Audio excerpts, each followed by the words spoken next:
wanted to mention the importance of the role of one Jack Lewis, who had been the foundation professor of ag economics at UNE. Jack brought to the campus a very relevant and emerging stronger interest in development issues related to agriculture. And so I'm sure, looking back on it, that was one of the sources that probably even helped John Dillon get a bit more interested in agricultural development, along with his colleagues and students.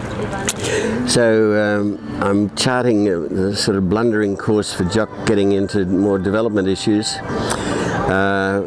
I was lucky enough to become a UNESCO, FAO, UNDP, Government of India visiting professor at the Indian Agricultural Research Institute, IARI, which is part of the Indian Council of Agricultural Research, and was the main graduate program for agricultural economics in India in the 70s. It was well internationally funded. But yeah, for me it was a major leap forward in my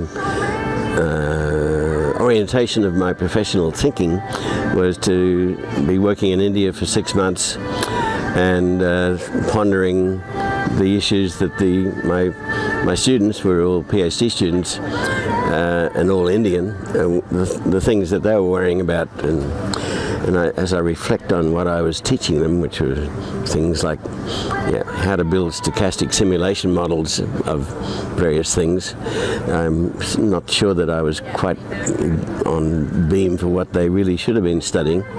But anyway, I had a lot of fun doing that, and it certainly left its mark on my subsequent career orientation. While I was teaching in India in early '73, I was contacted by a chap called Don Winkleman, who was then a one-man economics program at the International Maize and Wheat Improvement Center in Mexico. And I'm not quite sure how Don got on to me, but long story short, he managed to actually get a telephone call to me in India from Tunisia, which he was visiting, after several months of failed traditional mail correspondence, and persuaded me to come to Mexico for the second half of my study leave, which I dutifully did after an abortive couple of months in the UK, based at the University of Nottingham Ag Campus.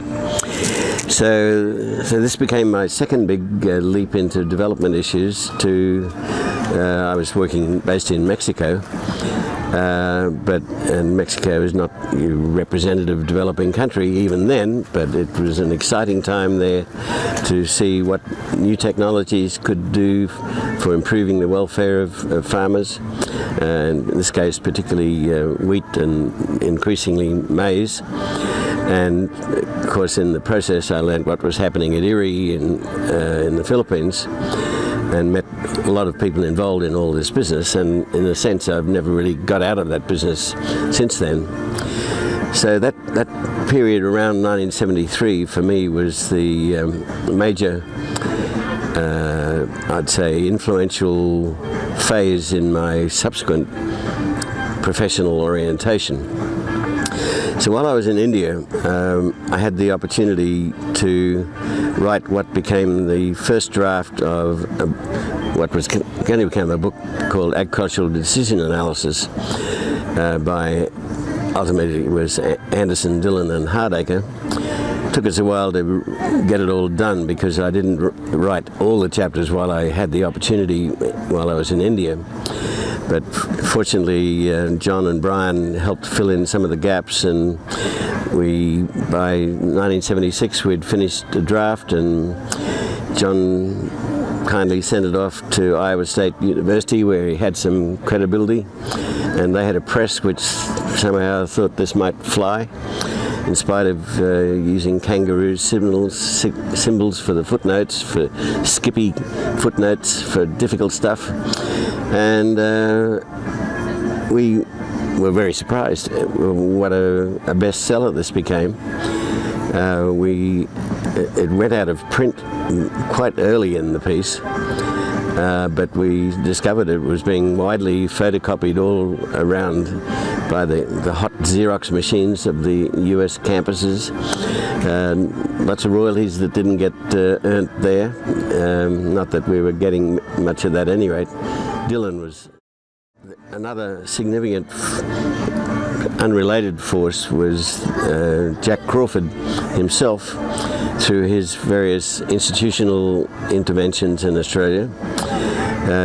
Jack, while he was director of the BAE, decided he needed to create a good training unit for future economists in the BAE, and thereby led to the creation of the faculty at New England, which I was lucky enough to join. He went on to develop other initiatives like the Industries Assistance Commission, later the Productivity Commission, and in that way harnessed the intellectual forces of people like Alan Lloyd as associate commissioners and so on. And I was lucky enough to work on some of the IAC documents that were produced in the late 70s and early 80s.